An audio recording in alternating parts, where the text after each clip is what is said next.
Assalamualaikum, masak apa hari ini? Kita masak pare yuk. Video kali ini kita bongkar rahasianya masak pare agar tidak pahit dan juga tetap hijau. Buat yang penasaran bagaimana caranya, yuk kita simak videonya sampai selesai. Bahan-bahan yang digunakan, saya pakai 1 buah pare.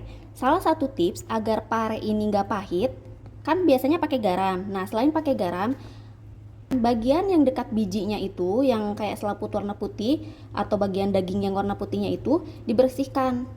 Bisa menggunakan jari seperti ini ataupun menggunakan sendok gitu ya. Pokoknya sampai yang putihnya itu bersih, yang dekat bijinya itu, kemudian tambahkan garam. Nah, itu salah satu tips agar parenya itu nggak pahit. Selain pakai garam, jadi bagian yang putih-putih dekat bijinya itu dihilangkan. Nah, ini diremas-remas, tunggu beberapa saat, kemudian nanti bilas. Nah, pada saat membilas itu juga bilasnya sampai bersih ya teman-teman. Jadi nanti tuh pas dibilas kan bakal mengeluarkan sedikit busa gitu, kayak berbuih gitu ya. Nah, itu sampai bersih banget airnya.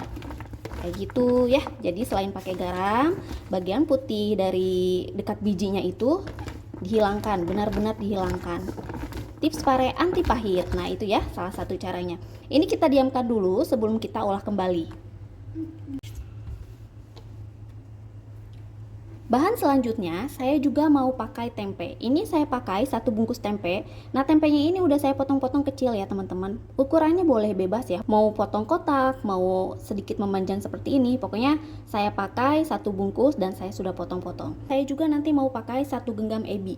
Nah, ini ebinya lagi saya rendam ya. Ebinya ini mau dihaluskan ataupun dipakai seperti ini juga boleh ya, bebas. Untuk bumbu halusnya saya pakai bawang merah, bawang putih, cabai rawit, cabai besar ya, cabai merah besar. Ini semuanya dihaluskan. Untuk resepnya nanti saya akan simpan di deskripsi box ya. Kemudian untuk bumbu cemplung saya menggunakan 1 batang serai. Ini sudah saya potong-potong lalu saya geprek. Kemudian 1 iris laos atau lengkuas dan 2 lembar daun salam. Agar rasanya lebih gurih, nih saya pakai ini teman-teman, 100 gram santan kental. Jadi nanti olahan pare dan tempenya itu mau saya pakaikan santan. Selain bahan-bahan ini, nanti juga pada saat memasak mau saya tambahkan garam, lada putih, kaldu bubuk, dan juga sedikit gula putih. Kalau yang gak suka gula putih bisa diganti ya dengan gula merah. Sekarang kita mulai memasak ya. Panaskan minyak. Kalau minyaknya sudah benar-benar panas, baru kita masukkan tempenya. Tempenya kita goreng ya.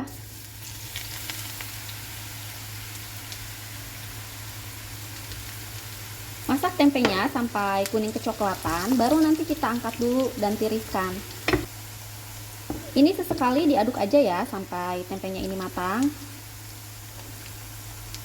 Ini tempenya udah cukup matang, kita angkat dan tiriskan terlebih dahulu. Menggunakan minyak yang sama, kurangi porsinya, kemudian kita tumis bumbu halus beserta bumbu cemplungnya ya teman-teman. Nanti juga kita masukkan ebi. Ebinya tadi kan masih direndam. Nah, sebelum dimasak, air rendamannya buang dulu ya. Jangan lupa parenya juga bilas sampai bersih. Wah, wangi banget nih teman-teman. Selain tempe, ini bisa juga ya diganti dengan tahu. Ini saya mau kurangi dulu minyaknya. Ini minyaknya sudah saya kurangi. Kemudian kita masukkan bumbu halusnya.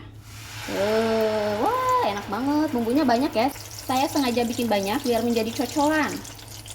Aduk-aduk sampai semuanya terkena minyak kayak gini ya teman-teman. Baru kita masukkan bumbu cemplungnya dan ebinya. Sekarang masukkan daun salam, lengkuas, dan juga serainya. Kemudian masukkan ebinya. Ini airnya sudah dibuang ya. Kayak gini teman-teman. Ini ebinya bisa juga dihaluskan ya. Opsional aja mau kayak gini ataupun dihaluskan. Aduk-aduk semuanya sampai tercampur rata dan juga sampai matang bumbu dan ebinya ini ya. Tuh. Kayak gini teman-teman. Masak bumbunya harus sampai matang ya teman-teman. Kalau nggak matang takutnya nanti jadi langu kan.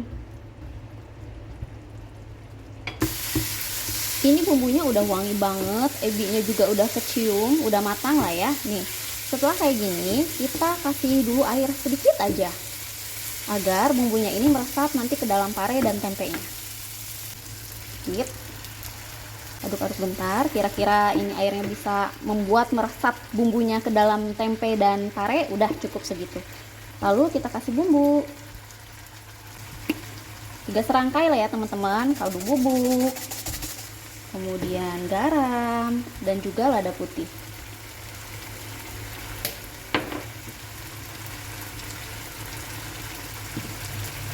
Saya tambahkan sedikit gula putih.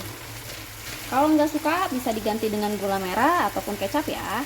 Nih, dikit aja, begitu. Aduk-aduk kembali sampai semuanya tercampur rata. Baru kita masukkan tempe dan juga parenya. Jangan lupa ya, parenya dicuci kembali sampai bersih, sampai nanti pas dikasih air itu kan ada busa-busanya, ada berbuih sedikit gitu ya. Nah itu sampai hilang buihnya. Itu salah satu tips agar parenya nggak pahit. Tips pare anti pahit, pakai garam dan juga hilangkan bagian putih yang dekat dengan bijinya. Masukkan tempe, kemudian pare.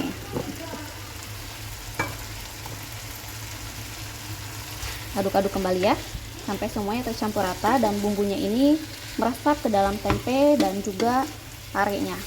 Setelah itu baru kita masukkan santannya. Nah setelah santannya masuk, saya biasanya nggak memasaknya terlalu lama ya, jadi sebentar aja gitu sampai mendidih.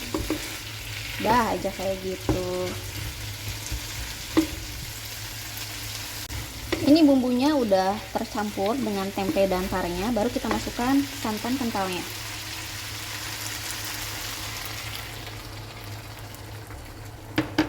Aduk kembali sampai semuanya tercampur rata dan meresap ya, sampai mendidih. Baru tes rasanya. Kalau sudah pas, matikan kompor dan bisa disajikan dengan nasi hangat. Wah ini enak banget teman-teman. Ada tempe, ada pare, dan juga ada ebinya. Nah ebinya ini bisa diganti juga dengan udang. Tuh Masya Allah, ini enak banget. Salah satu resep kesukaan saya ini. Kita tunggu sampai matang ya. Sambal goreng parenya udah jadi. Ini enak banget loh, alhamdulillah parenya nggak pahit. Satu menu ada tempenya, ebi, dan juga pare yang nggak pahit, enak banget. Nggak usah pakai lauk yang lain, tinggal ditambah dengan nasi putih, bikin makan tambah lahap. Terima kasih ya yang sudah menonton videonya sampai selesai, jangan lupa request, bye!